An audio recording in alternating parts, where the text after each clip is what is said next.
ಕಾಂಗ್ರೆಸ್ ನಾಯಕರು ರಾಜ್ಯಪಾಲರಿಗೆ ಅವಹೇಳನ ಮಾಡಿರುವಂತ ಆರೋಪಕ್ಕೆ ಸಂಬಂಧಪಟ್ಟಂತೆ ಪ್ರಜಾಪ್ರಭುತ್ವದಲ್ಲಿ ಯಾರನ್ನ ಬೇಕಾದರೂ ಟೀಕೆ ಮಾಡಬಹುದು.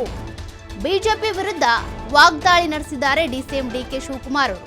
ಪ್ರಜಾಪ್ರಭುತ್ವದಲ್ಲಿ ಯಾರು ಬೇಕಿದ್ರೂ ಟೀಕೆ ಮಾಡಬಹುದು.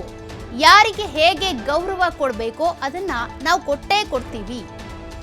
ಘನತೆವೆತ್ತಂತ ರಾಜ್ಯಪಾಲರಿಗೆ ಹೇಗೆ ಗೌರವ ಕೊಡಬೇಕೋ ಅದನ್ನು ಕೂಡ ನಾವು ಕೊಡ್ತೀವಿ. ಬಿಜೆಪಿ ವಿರುದ್ಧ ವಾಗ್ದಾಳಿ ನಡೆಸಿದ್ದಾರೆ ಡಿಸಿಎಂ ಡಿಕೆ ಶಿವಕುಮಾರ್ ಅವರು.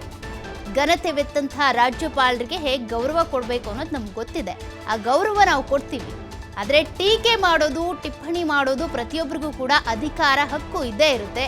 ನಮ್ದು ಪ್ರಜಾಪ್ರಭುತ್ವ ಅಲ್ವಾ, ಹಾಗಾಗಿ ಟೀಕೆ ಮಾಡೋದಕ್ಕೆ ಅಧಿಕಾರ ಇದೆ ಅಂತ ಡಿಸಿಎಂ ಡಿಕೆ ಶಿವಕುಮಾರ್ ಅವರು ಮಾತನಾಡಿದ್ದಾರೆ. ಬಿಜೆಪಿ ಪ್ರತಿಭಟನೆ ಮಾಡ್ತಿದ್ದೇವೆ ಫ್ರೀಡಂ ಪಾರ್ಕ್ ಅಂತ. ರಾಜ್ಯಾದ್ಯಂತ ಪ್ರತಿಭಟನೆ ಏನಂದ್ರೆ ಕಾಂಗ್ರೆಸ್ನವರು ರಾಜ್ಯಪಾಲರಿಗೆ ಅವಮಾನ ಮಾಡಿದ್ದಾರೆ, ಹೀಯಾಳಿಸಿದ್ದಾರೆ, ಮಾತಿನಲ್ಲಿ ಟೀಕಿಸಿದ್ದಾರೆ ಅನ್ನುವಂಥದ್ದು. ಪ್ರಜಾಪ್ರಭುತ್ವದ ವ್ಯವಸ್ಥೆಯಲ್ಲಿ ನನಗೂ ಟೀಕೆ ಮಾಡ್ಬೋದು, ನಿಮಗೂ ಟೀಕೆ ಮಾಡ್ಬೋದು, ಯಾರು ಬೇಕಾದ್ರೂ ಟೀಕೆ ಮಾಡ್ಬೋದು. ಯಾರಿಗೇನು ಗೌರವ ಕೊಡಬೇಕು ಖಂಡಿತ ಗೌರವ ಕೊಡ್ತೀವಿ. ಘನವೆತ್ತ ರಾಜ್ಯಪಾಲರಿಗೆ ನಾವೇನು ಗೌರವ ಕೊಡಬೇಕು ಖಂಡಿತ ನಾವು ಕೊಡ್ತೀವಿ. ಅದರಲ್ಲೇನು ತಗರಲಿಲ್ಲ.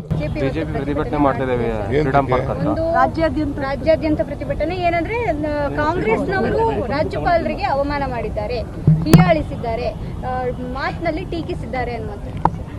ಪ್ರಜಾಪ್ರಭುತ್ವದ ವ್ಯವಸ್ಥೆಯಲ್ಲಿ ನನಗೂ